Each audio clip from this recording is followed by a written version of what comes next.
মৰমৰ নৱমমান শ্ৰেণীৰ ছাত্ৰ ছাত্ৰীসকল তোমালোকৰ আজি পাঠ নং 8 বিজ্ঞানৰ পাঠ নং 8 গতি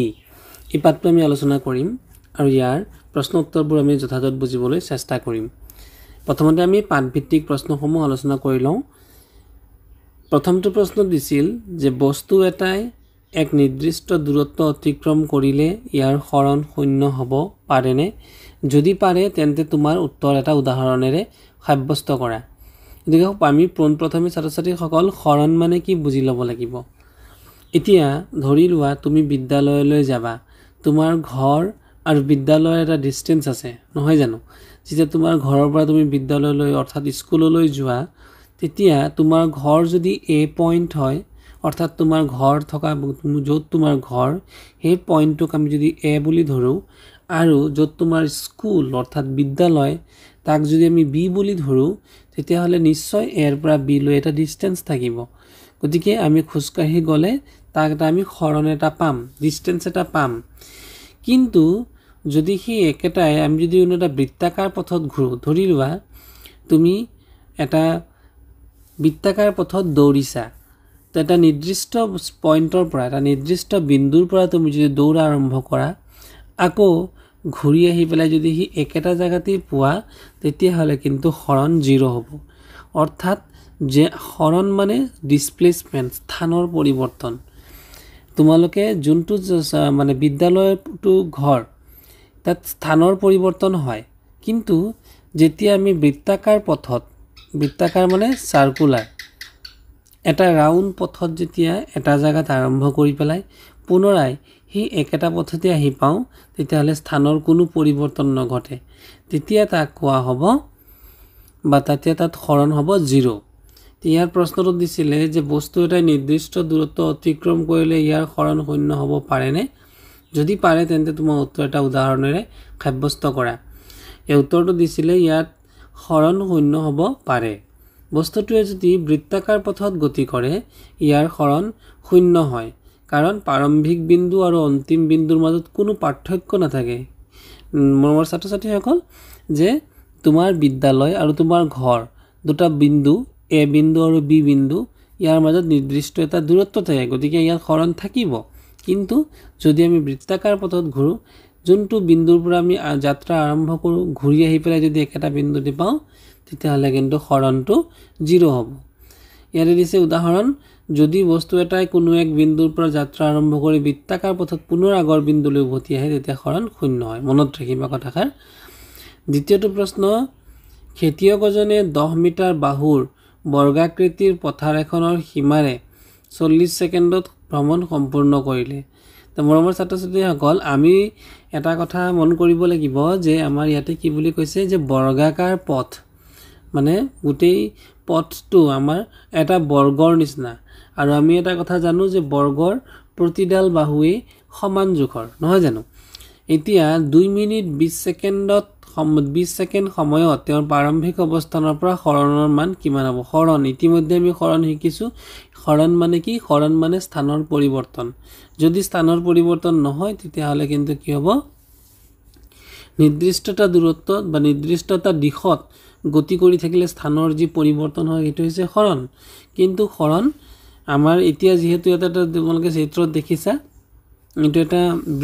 বৰ্গাকাৰ চিত্ৰ নহয় জানো? গতিকে তোমালোকে ইয়াত চোৱা এ বি চি আৰু ডি, ইয়াত 4টা স্থান দিয়া হৈ আছে। গতিকে এজন মানুহে এৰ পৰা যাত্ৰা আৰম্ভ কৰিছে, বি লৈ গ'ল, বিৰ পৰা চি লৈ গ'ল, চিৰ পৰা ডি লৈ গ'ল, আকৌ উভতি আহি পেলাই এত আহিলে। এতিয়া আমাক ডিষ্টেঞ্চ উলিয়াব দিছে এ আৰু চি। তো ইয়াতে চোৱা যে 2 মিনিট 20 ছেকেণ্ড সময়ত তেওঁৰ প্ৰাৰম্ভিক অৱস্থানৰ পৰা হৰণৰ মান কিমান? আমাক ইয়াত প্ৰশ্নটো আমি ভালদৰে বুজি ল'ব লাগিব যে খেতিয়ক এজনে 10 মিটাৰ বাহুৰ বৰ্গাকৃতিৰ পথাৰ এখনৰ সীমাৰে 40 ছেকেণ্ডত ভ্ৰমণ কৰিলে, সম্পূৰ্ণ ভ্ৰমণ। গতিকে এই যে তোমালোকে বৰ্গটো দেখিছা, গতিকে গোটেই বৰ্গটো ঘূৰোতে কিমান সময় লাগিছে? 40 ছেকেণ্ড। তোমালোকে আৰু এটা বস্তু চোৱা, এৰ পৰা বি লৈ কিমান দূৰ? এৰ পৰা বি লৈ হৈছে 10 মিটাৰ। বিৰ পৰা চি লৈ কিমান দূৰ? বিৰ পৰা চি লৈও 10 মিটাৰ। তেনেকৈ চিৰ পৰা ডি 10 আৰু ডিৰ পৰা এ লৈ হৈছে 10। টোটেল মুঠ দূৰত্ব কিমান? 40 মিটাৰ। ঠিক তেনেকৈ মুঠ সময়ো কিমান লাগিব? 40 ছেকেণ্ড। তাৰ মানে আমি এটা কথা বুজিলোঁ 10 মিটাৰ যাবৰ কাৰণে কিমান সময় লৈছে 10 ছেকেণ্ড সময় লৈছে এতিয়া আমি কি উলিয়াব লাগে কৈছে যে তেওঁৰ প্ৰাৰম্ভিক অৱস্থানৰ পৰা হৰণৰ মান কিমান হ'ব আমি উলিয়াব লাগে এতিয়া আমি অংকটো কৰোঁ আহাচোন তো ইয়াতে চোৱা মুঠ দূৰত্ব আমি 10 মিটাৰকে যদি আমি 10 মিটাৰ আমি কিমান পালোঁ 40 মিনিট 40 মিটাৰ তো সময় কিমান আছিলে 40 ছেকেণ্ড আৰু মুঠ সময়টো দিয়া আছিল প্ৰশ্নটো তোমালোকে মন কৰা প্ৰশ্নটো দিয়া হৈছিল মুঠ সময় 2 মিনিট 20 ছেকেণ্ড গতিকে আমি এই যে 2 মিনিট 20 ছেকেণ্ড আছে তাক যদি আমি ভাঙি ল'ব লাগিব অৰ্থাৎ আমি কমপ্লিট টাইমটোক ছেকেণ্ডলৈ লৈ যাব লাগিব তো 2 মিনিট মানে আমি এটা কথা জানো 60 ছেকেণ্ডে 1 মিনিট অৰ্থাৎ 1 মিনিট মানে হৈছে 60 ছেকেণ্ড নহয় জানো গতিকে 2 মিনিট মানে কিমান ছেকেণ্ড 1 ছেকেণ্ডত যদি 1 মিনিটত যদি 60 ছেকেণ্ড হয় 2 মিনিটত কিমান হ'ব 120 ছেকেণ্ড হ'ব গতিকে 120 ছেকেণ্ড তোমালোকে দেখিছা প্লাছ 20 ছেকেণ্ড লগতে 20 ছেকেণ্ড এটা আগৰে পৰা আছিল মুঠতে হৈ গ'ল কিমান 120 আৰু 20 হৈ গ'ল 140 ছেকেণ্ড এতিয়া 40 ছেকেণ্ডত অতিক্ৰম কৰা দূৰত্ব 40 ছেকেণ্ডত কিমান দূৰত্ব অতিক্ৰম কৰিছে 40 মিটাৰ আমি পাইছোঁ কেনেকৈ 40 মিটাৰ কাৰণ আমি ইতিমধ্যে পাইছোঁ ছবিটো দেখিছোঁ যে 10 যোগ 10 যোগ 10 যোগ 10 সমান টোটেল 40 মিটাৰ এতিয়া 1 ছেকেণ্ডত অতিক্ৰম কৰা দূৰত্ব 40/40 মিটাৰ এতিয়া 1 ছেকেণ্ডত যদি ইয়াত তোমালোকে অংকটো মন কৰিবা এইটো ঐকিক নিয়মত কৰা হৈছে যে 40 ছেকেণ্ডত অতিক্ৰম কৰা দূৰত্ব কিমান 40 মিটাৰ গতিকে 1 ছেকেণ্ডত মানে অতিক্ৰম কৰা দূৰত্বটো কম হ'ব নে বেছি হ'ব নিশ্চয় কম হ'ব 40 ছেকেণ্ডত যদি 40 মিটাৰ যায় 1 ছেকেণ্ডত নিশ্চয় কম যাব পাৰিব গতিকে 1 ছেকেণ্ডৰ দূৰত্ব হ'ব ইফালে যেহেতু সমান চিনৰ সোঁফালে 40 আছে আৰু সমান চিনৰ বাওঁফালেও 40 আছে আমি জানো যে যেতিয়া আমাৰ কোনো এটা বস্তু কম উলিয়াব লগা হয় আমি হৰণ কৰোঁ গতিকে এইটো হ'ব 40/40 40ক 40ৰে কাটি দিলে কিমান হৈ গ'ল কাটি দিলে হৈ যাব 1 মিটাৰ মানে 1 ছেকেণ্ডত কিমান যাব 1 মিটাৰ গতিকে 140 ছেকেণ্ডত কিমান যাব 1 ছেকেণ্ডত যদি 1 মিটাৰ যায় তেনেহ'লে 140 ছেকেণ্ডত বেছি যাব নে কম যাব নিশ্চয় বেছি যাব গতিকে সেই 1ৰ লগত 140টো আমি যদি মাল্টিপ্লাই কৰি দিওঁ অৰ্থাৎ পূৰণ কৰি দিওঁ তেতিয়াহ'লে আমাৰ হৈ গ'ল 140 মিটাৰ তাৰমানে আমি বুজি পালোঁ 140 ছেকেণ্ডত কিমান যাব 140 মিটাৰ যাব তো 140 ছেকেণ্ডটো ক'ত পালোঁ আমাৰ প্ৰশ্নত যে দিয়া আছিল 2 মিনিট 20 ছেকেণ্ড বুলি আৰু 2 মিনিটত কিমান ছেকেণ্ড হ'ব 1 মিনিটত যদি 60 ছেকেণ্ড 2 মিনিটত 120 ছেকেণ্ড লগতে এক্সট্ৰা 20 ছেকেণ্ড মুঠতে 140 ছেকেণ্ড গতিকে 140 ছেকেণ্ডত কিমান যাব 140 মিটাৰ তো এৰ পৰা যাত্ৰা আৰম্ভ কৰা খেতিয়কজনে 140 ছেকেণ্ডত ছেকেণ্ড 3 পাক সম্পূৰ্ণ কৰি চি বিন্দু পাব 3 পাক বুলি আমি কেনেকৈ গম পালোঁ যিহেতু আমাৰ টোটেল ডিষ্টেঞ্চটো কিমান টোটেল ডিষ্টেঞ্চটো আমাৰ আছিলে 40 আমি পাইছোঁ 40 হৈছে কি 40 মিটাৰ গতিকে 40 মিটাৰ হ'বলৈ হ'লে যেহেতু 10 অৰ্থাৎ 10 20 20 30 40 মানে এটা পাকত 40 মিটাৰ যাব গতিকে ইয়াতে আমাৰ 140 মিটাৰ হ'বলৈ হ'লে অন্তত কেইটা পাক মিনিমাম কেইটা পাক যাব লাগিব 3 পাক সম্পূৰ্ণ যাব লাগিব আৰু লগতে আৰু আধা 3 পাক যদি সম্পূৰ্ণ যায় কিমান হ'ব বাৰু 40 যোগ 40 যোগ 40 অৰ্থাৎ 120 মিটাৰ হ'ব লগতে আৰু 20 মিটাৰ ৰৈ যাব মানে 20 মিটাৰ মানে হৈছে আৰু আধা ইয়াতে আমি চোৱা এৰ পৰা যাত্ৰা আৰম্ভ কৰা খেতিয়কজনে 140 ছেকেণ্ডত 3 পাক সম্পূৰ্ণ কৰি চি বিন্দু পাব 3 পাক সম্পূৰ্ণ কৰিব 3 পাক সম্পূৰ্ণ কৰি পেলাই লগতে আৰু এক্সট্ৰাকৈ আৰু চি লৈ আগবাঢ়ি যাব অৰ্থাৎ 3 পাক সম্পূৰ্ণ কৰিলে কিমান হ'ল যে 40 80 80 40 হৈ গ'ল 120 অৰ্থাৎ 3 পাক ঘূৰিলেও কিন্তু 120 মিটাৰহে গ'ল যেহেতু আমাৰ টোটেল ডিষ্টেঞ্চ আছে 140 মিটাৰ গতিকে 120 মিটাৰ যোৱা মানে আৰু অলপ ৰৈ গ'ল এতিয়া আৰু কিমান ৰৈ গ'ল আৰু আমাৰ ৰৈ গ'ল 20 মিটাৰ আমাৰ ৰৈ গ'ল গতিকে সেই 20 মিটাৰটো মানে ক'ৰ পৰা ক'লৈকে হ'ব এৰ পৰা চি লৈকে হ'ব কাৰণ টোটেলটো যদি সম্পূৰ্ণ ঘূৰিলে যদি আমাৰ 40 মিটাৰ হয় তেতিয়াহ'লে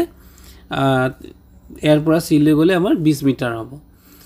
গতিকে এতিয়া হৰণ আমাৰ কিমান হ'ব হৰণ হ'ব আমি কি উলিয়াব লাগে চিত্ৰটোত তোমালোকে চোৱা এইটো যে চিত্ৰটোত আছে এৰ পৰা আমি চি অৰ্থাৎ তেওঁ প্ৰথমতে এৰ পৰা বি লৈ গ'ল বিৰ পৰা চি বিৰ চিৰ পৰা ডি আৰু ডিৰ পৰা এ কিমান হ'ল 40 কিন্তু মুঠ দূৰত্ব আছিল 140 গতিকে আৰু এপাক আৰু টোটেল 3 পাক গ'ল 3 পাকতো কিন্তু তেওঁ এ অৱস্থাতেই থাকি যাব এ পজিশ্যনত থাকি যাব গতিকে যেহেতু তেওঁ নেক্সট আৰু 20 মিটাৰ থাকি গ'ল আৰু 20 মিটাৰ মানে ক'লৈ যাব এৰ পৰা বি আৰু বিৰ পৰা সি অৰ্থাৎ তেওঁ টোটেল ডিষ্টেঞ্চ তেওঁৰ হৰণ ক'ত তেওঁ মানুহজন ক'ত গৈ ৰৈ যাব আৰম্ভ কৰিছিল যাত্ৰা এৰ পৰা আৰু ৰৈ যাব ক'ত মানুহজন থিয় হৈ থাকিব সিত গতিকে তোমালোকে হৰণ কিমান উলিয়াব লাগে অৰ্থাৎ আমি কি উলিয়াব লাগিব এসি উলিয়াব লাগিব এতিয়া এসি উলিয়াবলৈ গ'লে তোমালোকে এটা কথা মন কৰিবা আমি এসি কেনেকৈ উলিয়াম এসি উলিয়াবৰ কাৰণে আমি পাইথাগোৰাছৰ সূত্ৰ ব্যৱহাৰ কৰিব লাগিব কিয় কাৰণ এৰ পৰা সি লৈ যদি আমি এই সম্পূৰ্ণ বৰ্গটোক মাজত এৰ পৰা সি লৈ কাটি দিওঁ তেতিয়াহ'লে এই দুটা ত্ৰিভুজত পৰিণত হ'ব দুটা ত্ৰিভুজ হ'বগৈ গতিকে এটা ত্ৰিভুজৰ আটাইতকৈ দীঘল বাহুটোৱে হৈছে অতিভুজ বা কৰ্ণ গতিকে এসিটো হ'ব ইয়াত অতিভুজ বা কৰ্ণ আৰু অতিভুজ বা কৰ্ণটোক যদি আমি ইয়াৰ কি উলিয়াব লাগে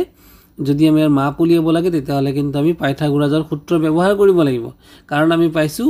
যে অতিভুজ স্কুৱেৰ ইজ ইকুৱেল টু কৰ্ণ লম্ব স্কুৱেৰ যোগ ভূমি স্কুৱেৰ তোমালোকে এইটো পাইথাগোৰাছৰ সূত্ৰ পাইছা গতিকে সেই কথাটো ইয়াত লিখা হৈছে যে হৰণ AC is equal two root over আমি এস যেহেতু আমি কি পালোঁ হৰণ মানে অতিভুজটো কিমান এসি আটাইতকৈ দীঘল বাহুটো হৈছে এসি গতিকে AC square is equal to A B square plus B C square হ'ব কিন্তু যেতিয়া আমি এসি স্কুৱেৰ নিদি পেলাই অনলি এসি লিখিম তেতিয়াহ'লে কিন্তু কি হ'ব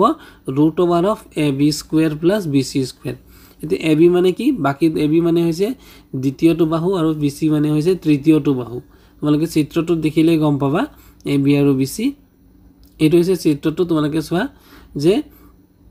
ইয়াতে এসি তোমালোকে মন কৰা এসিটোৰ আমাৰ যোগ দিয়া নাই আৰু ইয়াতে যদি আমি এ বি চাওঁ এ বি হৈছে 10 আৰু বি চি হৈছে 10 গতিকে ইয়াতে ভূমি কিমান ভূমি হ'ব আমি যদি এনেকৈ উলটাকৈ ধৰোঁ এই ত্ৰিভুজটোত এসিটো হ'ব অতিভুজ এ বিটো হ'ব ভূমি আৰু বি চিটো হ'ব লম্ব গতিকে এনেকৈ আমি পাইথাগোৰাছৰ সূত্ৰটো ব্যৱহাৰ কৰিম কৰি পেলাই এইবাৰ আমি যদি চাওঁ যে আমি মানবোৰ বহুৱাই দিম এ বিৰ মান কিমান এ বিৰ মান হৈছে 10 গতিকে 10 স্কুৱেৰ বি চিৰ মান কিমান বি চিৰ মান হৈছে 10 10 স্কুৱেৰ যেহেতু স্কুৱেৰ আছে আৰু স্কুৱেৰবোৰ ক'ত পালোঁ স্কুৱেৰবোৰ পালোঁ আমি পাইথাগোৰাছৰ সূত্ৰৰ পৰা 10 10 গুণে 100 10 10 গুণে 100 দুটা আমি যোগ কৰিলোঁ দুটা যোগ কৰিলে কিমান হৈ গ'ল 200 200 মানে আমি কি বুলি লিখিব পাৰোঁ 200 মানে আমি লিখিব পাৰোঁ মানে 2 পূৰণ 100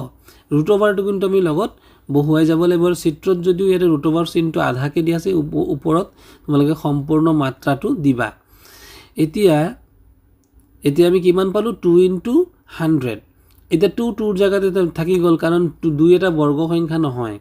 কিন্তু 100 এটা হৈছে বৰ্গ সংখ্যা কাৰণ কিমান 10 10 গুণে 100 গতিকে আমি এটা কথা জানো 100 মানে যদি 10 স্কুৱেৰ হয় তেতিয়াহ'লে সেই স্কুৱেৰটোৰ লগত ওপৰৰ ৰুট অভাৰটো কেনচেল যাব গতিকে 10টো বাহিৰলৈ ওলাই আহিব আৰু ভিতৰত ৰুটটো থাকি যাব গতিকে আমি কিমান পালোঁ 10 ৰুটটো গতিকে হৰণৰ মান হৰণ মানে কেনেকৈ উলিয়ালোঁ এই যে এৰ পৰা কাৰণ আমি আকৌ কৈছোঁ যে মানুহজন আৰম্ভ কৰিছিলে যাত্ৰা ক'ৰ পৰা এৰ পৰা আৰু লাষ্টত গৈ ক'ত থিয় হ'ল চি লৈকে গতিকে আমাৰ কি হৰণ ডিষ্টেঞ্চটো কিমান হ'ল যে য'ত ফাইনেল ডিষ্টেঞ্চ আৰু যিটো নেকি ইনিচিয়েল ডিষ্টেঞ্চ মানে প্ৰাৰম্ভিক ডিষ্টেঞ্চ প্ৰাৰম্ভিক বিন্দুটো ক'ত আছিলে এত তেওঁ গৈ পেলাই ক'ত থিয় হ'ল চিত গতিকে এৰ পৰা চি ডিষ্টেঞ্চটো উলিয়ালে আমি হৰণ ওলাই দিব পাৰিম গতিকে এতিয়া আমি ফাইনেলিনো কি উলিয়ালোঁ ফাইনেলি আমি এইটো চোৱা এ চি উলিয়ালোঁ আৰু এ চিৰ মান হৈছে 10 ৰুট 2 গতিকে আমাৰ হৈ যাব হৰণ কিমান হৈ যাব 10 ৰুট 2 ঠিকে আছে অংকটো এটা ইম্পৰ্টেণ্ট অংক তোমালোকে মন দি চাবা আৰু কিবা নুবুজিলে তোমালোকে নিশ্চয়কৈ কমেণ্ট বক্সত কমেণ্ট কৰি জনাবা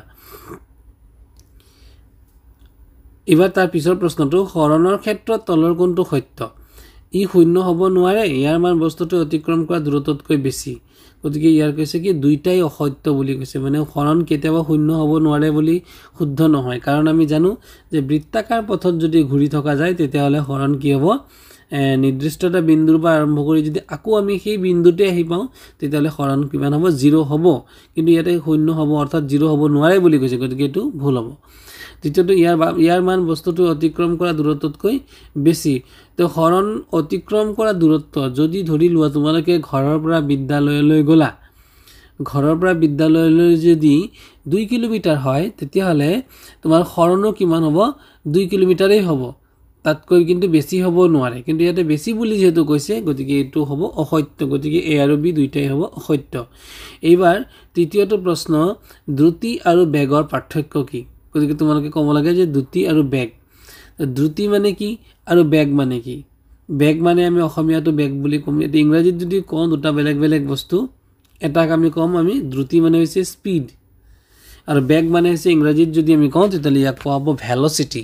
গতিকে দুটা কিন্তু একেই নহয় দ্ৰুতি আৰু বেগ বেলেগ বেলেগ বস্তু এটা হৈছে কি এটা হৈছে স্পীড আমি জানো আমি কৈ থাকোঁ প্ৰায় গাড়ীটোৰ স্পীড কিমান আৰু এটা হৈছে বেগ এতিয়া আমি দ্ৰুতি আৰু বেগৰ পাৰ্থক্যবিলাক চাই লওঁ যে প্ৰথমটো কথা কৈছে যে দ্ৰুতি আৰু বেগৰ ক্ষেত্ৰত কোনো গতিশীল বস্তুৱে একক সময়ত অতিক্ৰম কৰা দূৰত্বকেই দ্ৰুতি বোলে একক সময়ত মানে কি হয়তো 1 মিনিটত হ'ব পাৰে হয়তো 1 ঘণ্টাত হ'ব পাৰে হয়তো 10 ঘণ্টাত হ'ব পাৰে হয়তো 1 ছেকেণ্ডত হ'ব পাৰে আমি এই যে 1 ছেকেণ্ড 1 মিনিট হয় নহয় এনেধৰণে যে লৈছোঁ সেইটোক আমি বা নিৰ্দিষ্ট এটা যেতিয়া আমি দূৰত্ব বিন্দু মানে মান ল'ম তেতিয়া আমি কম তাক একক মানে একক হৈছে কি একক দূৰত্ব যে কোনো গতিশীল বস্তুৱে একক সময়ত অতিক্ৰম কৰা দূৰত্বকেই দ্ৰুতি বোলে ধৰা 1 ছেকেণ্ডত কোনোবা এটা নিৰ্দিষ্ট হেৰিত গ'ল বা 1 মিনিটত গ'ল বা 1 ঘণ্টাত গ'ল সেইটোকে আমি একক সময় বুলি ধৰি ল'ম 1 ঘণ্টাত কিমান যাব এতিয়া ইয়াত ক'লে কি দ্ৰুতি আৰু বেগৰ পাৰ্থক্যত দ্ৰুতিটো হৈছে কোনো গতিশীল বস্তুৱে একক সময়ত অতিক্ৰম কৰা দূৰত্বক দ্ৰুতি বোলে আৰু বেগ মানে কি বুলি ক'লে যে কোনো গতিশীল বস্তুৱে কোনো নিৰ্দিষ্ট দিশত একক সময়ত অতিক্ৰম কৰা দূৰত্বক বেগ বোলে ইয়াত এটা কথা মেনশ্যন আপোনালোকে ডিফাৰেন্সটো চোৱা দিশ মেনশ্যন হৈ আছে দ্ৰুতিটোত কিন্তু কোনো দিশ মেনশ্যন হৈ থকা নাই কিন্তু বেগৰ ক্ষেত্ৰত কিন্তু দিশ মেনশ্যন হৈ আছে নিৰ্দিষ্ট দিশত বুলি কৈছে গতিকে আমি এটা কথা জানো যে যি যাৰ মান আৰু দিশ দুইটাই থাকে তেতিয়া তাকে আমি কি বুলি কওঁ ভেক্টৰ ৰাশি বুলি কওঁ আৰু গতিকে ইয়াতে কি হ'ব বেগৰ ক্ষেত্ৰত কি আছে মানুহ আছে আৰু দিশো আছে গতিকে বেগটো কি হ'ব এটা ভেক্টৰ ৰাশি হ'ব আৰু দ্ৰুতিটো কি হ'ব 2 নম্বৰ পইণ্টত চোৱা এটা স্কেলাৰ ৰাশি হ'ব কাৰণ তাৰ মান আছে হয়নে না কোনো গতিশীল বস্তুৱে একক সময়ত অতিক্ৰম কৰা দূৰত্ব কিমান দূৰত্ব গ'ল সেইটো হৈছে তাৰ মান কিন্তু কেনি গ'ল দ্য ডিষ্টেন্সটো মানে দিশটো কিয় কোনফালে সেইটো কিন্তু ইয়াত মেনশ্যন নাই গতিকে দ্ৰুতিটো হ'ব স্কেলাৰ ৰাশি আৰু বেগটো হ'ব ভেক্টৰ ৰাশি 2 নম্বৰ প্ৰশ্ন দিছিলে কি শৰ্ত বা কি শৰ্ত সাপেক্ষে বস্তুৰ গড় বেগৰ মান তাৰ গড় দ্ৰুতিৰ সমান হয় যেতিয়া বস্তু এটাই সৰল ৰেখাত গতি কৰে তেতিয়া বস্তুৰ গড় বেগৰ মান গড় দ্ৰুতিৰ সমান হয় গড় বেগ আৰু গড় দ্ৰুতি কেতিয়া সমান হয় বুলি কৈছে সৰল ৰেখাত যদি গতি কৰে সৰল ৰেখা মানে একদম সিধা ৰেখা এটো ক'ব সৰল ৰেখাত যদি গতি কৰে তেতিয়া তাৰ গড় বেগৰ মান আৰু গড় দ্ৰুতিৰ মান সমান হয় এটো কথা তোমালোকে মনত ৰাখিবা মটৰ গাড়ীৰ অডোমিটাৰে কি জোখে অডোমিটাৰৰ সহায়ত অতিক্ৰম কৰা দূৰত্ব জোখা হয় তোমালোকে দেখিবাই যিকোনো বাইক বা যিকোনো সৰু গাড়ী তোমালোকে দেখিবা যে ষ্টেয়াৰিংটোৰ লগত বা হেন্ডেলটোৰ লগতে কি থাকে এটা গোল মিটাৰ থাকে তাকে অডোমিটাৰ বুলি কয় সুসমভাৱে গতিশীল বস্তুৱে এটা গতিপথ কেনেকুৱা সুসমভাৱে গতিশীল বস্তু এটাৰ গতিপথ কেনেকুৱা হ'ব বুলি কৈছে সুসমভাৱে গতিশীল বস্তু এটাৰ গতিপথ সৰল ৰৈখিক বা বৃত্তীয় হ'ব পাৰে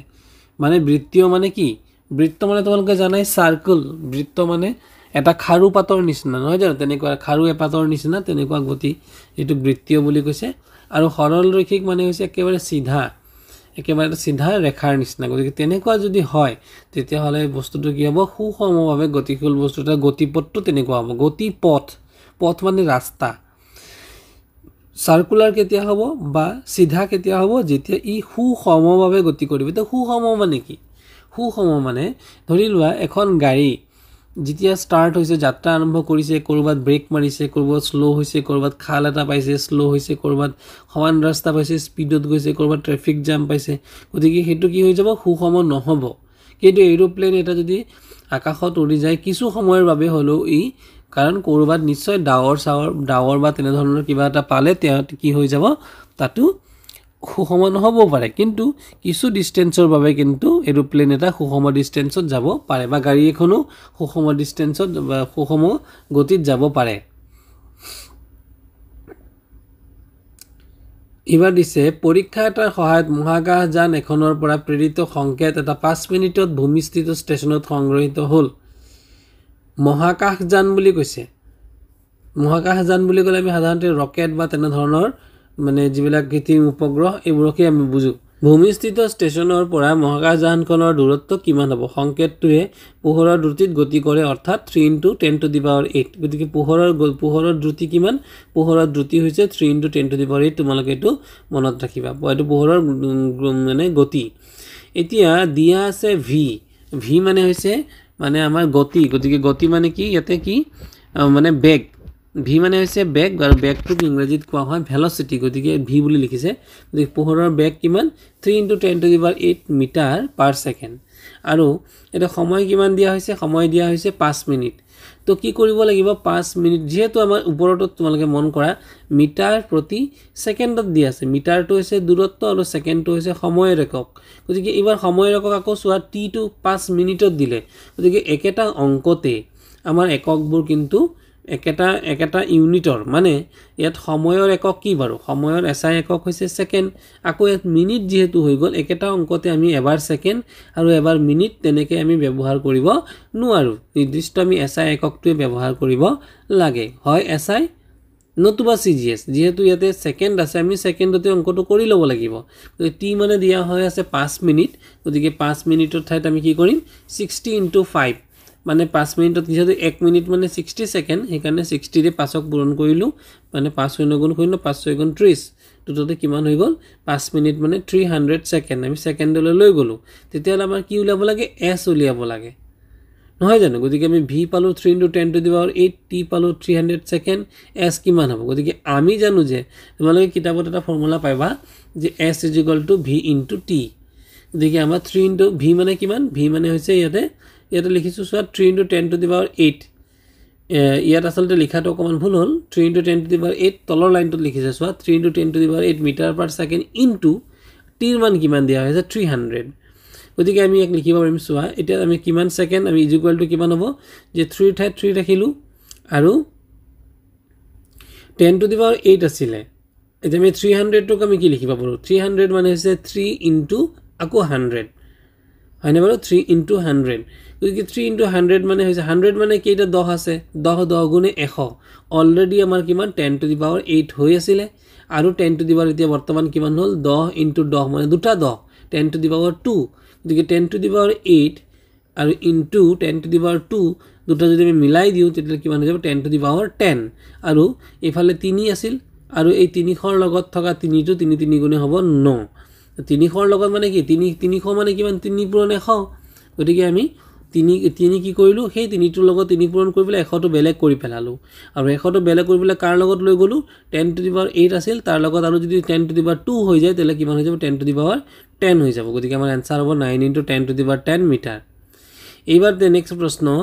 তুমি কেতিয়া বস্তু এটা সুষম ত্বৰণ বা বিষম ত্বৰণ জ্বলন হৈ আছে আসলতে ত্বৰণ হ'ব ত্বৰণ হোৱা বুলি কোৱা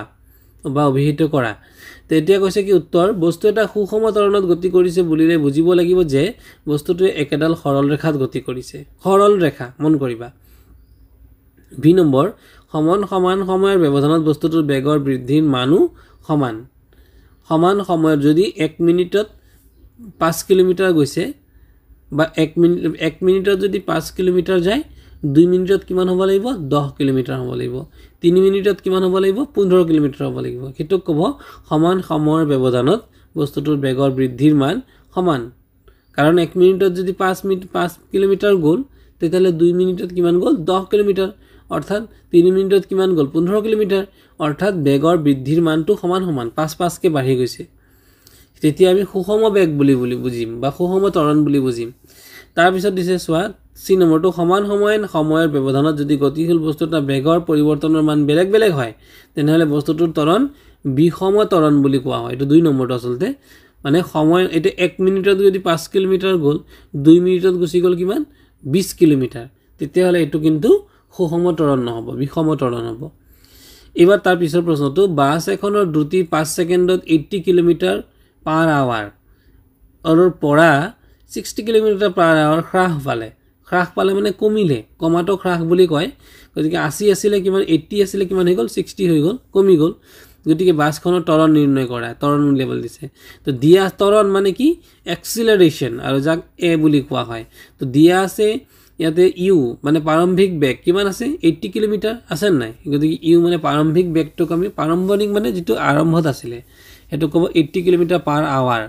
ইয়া দিয়া হৈ আছে আৰু v মানে দিয়া হৈ আছে 60 কিলোমিটাৰ পাৰ আৱাৰ এতিয়া আমি t মানে কিমান দিয়া হৈ আছে 5 সেকেন্ড ইয়াত 5 সেকেন্ডত বুলি মই প্ৰশ্নত কৈয়ে দিছে গতিকে t মানে হল 5 সেকেন্ড আৰু যেহেতু 5 সেকেন্ড বুলি দিছে আমি গোটেই অংকটো কি কৰিব লাগিব ঘন্টালৈ কনভাৰ্ট কৰিব লাগিব গতিকে 1 সেকেন্ডত 5 সেকেন্ড বুলি দিছে 1 সেকেন্ডত যেহেতু 60 মিনিট গতিকে আমি কি কৰিব লাগিব প্ৰথমতে ইয়াক 60 ৰে আমি 60 মানে 5ক আমি ডিভাইড কৰি দিছো 60 ৰে ইনটু আমি কি কৰিছো সৰি ইয়াতে কি কৰিছো যে 5ক আমি 60 into 60 মানে 60 পূৰণ 60 ৰে আমি ডিভাইড কৰিছো কিয় ডিভাইড কৰিছো কাৰণ ইয়াত যেহেতু সেকেন্ডত দিয়া আছে দেই সেকেন্ডত দিয়া আছে আমি নিব লাগে কি হত ঘন্টাত নিব লাগে মই ইতিমধ্যে কৈছিলো যে কিছুমান অংকত আমি আইদাৰ যিকোনো এটা এককতে ৰাখিম হয় সেকেন্ডত ৰাখিম নহয় মিনিটত ৰাখিম নহয় ঘন্টাত ৰাখিম যেহেতু আমি ঘন্টালৈ কনভাৰ্ট কৰিম গতিকে ইয়াত দিয়া হৈ আছে 5 সেকেন্ড তে 5 সেকেন্ড মানে কিমান ঘন্টা তে 5 সেকেন্ড হৈছে সেকেন্ড এটা সৰু একক তাৰপৰ আমি কি হলৈ নিব লাগে এটা ডাঙৰ এককলৈ নিব লাগে অৰ্থাৎ ঘন্টালৈ নিব লাগে গতিকে সৰু এককৰ পৰা ডাঙৰ এককলৈ নিলে মনত ৰাখিবা আমি কৰিব লাগে হৰণ গতিকে আমি 5ক আমি কিহেৰে হৰণ কৰিছো 60 পূৰণ 60 দুবাৰ আমি পূৰণ কৰিছো এবাৰ হৈছে যেহেতু 60 সেকেন্ডে 1 মিনিট আৰু এবাৰ 60 মিনিটে 1 ঘন্টা গতিকে আমি 60 into 60 দুবাৰ কৰিব লাগিব তেতিয়া ই সেকেন্ডৰ পৰা কি হৈ যাব ঘন্টালৈ গুছি যাব গতিকে এবাৰ কিমান হল 60 পূৰণ 60 তো মানে 5 ৰে যদি আমি 60 কাটো 12 হ'ব আৰু 12 6 গুণে কিমান হৈ যাব 72 গতিকে 1 বাই ওপৰত হ'ব 5 গুণে 5 আমি কাটি দিছিলো গতিকে ওপৰত থাকি গল 1 আৰু তলত থাকি যাব 720 ঘন্টা তেতিয়া আমি কি উলিয়াব লাগে এবাৰ আমি a উলিয়াব লাগে মানে a মানে কি এক্সেলাৰেশন বা অসমীয়াত কোৱা হ'ব ত্বৰণ তো ত্বৰণ উলিয়াবৰ কাৰণে যে আমি জানো যে এটা এৰ সূত্র তোমালোকে লিখিবা a = হৈছে v - u / t এটা তো ফর্মুলা দিয়া হৈ আছে গতিকে v ৰ মান কিমান আছিল v ৰ মান ইয়াত আছে 60 আৰু v মানে কি বাৰু v মানে হৈছে সৰি ইয়াৰ এটো v - u ডিভাইডেড বাই t এই ফৰ্মুলাটো আসলতে মই কাখৰে দেখুৱাই দিছো তোমালোকে এনে ধৰণৰহে লিখিবা গতিকে অন্তিম বেগ আছিল 60 প্ৰাৰম্ভিক বেগ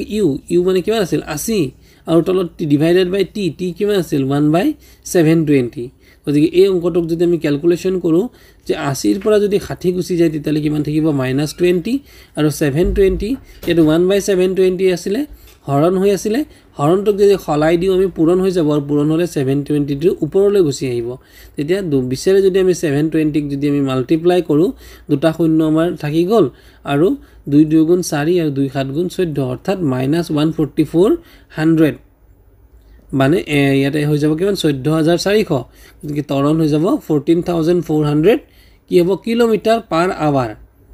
ইয়াতে কিমান হৈ গল কিলোমিটাৰ গতিকে এটো আমাৰ উত্তৰটো এইটোই হ'ব যে 14400 কিলোমিটাৰ পাৰ ঘন্টা ইয়াৰ পিছৰ প্ৰশ্নটো ৰেলগাড়ী এখনে ষ্টেচন এটাৰ পৰা যাত্ৰা আৰম্ভ কৰি সুষম ত্বৰণেৰে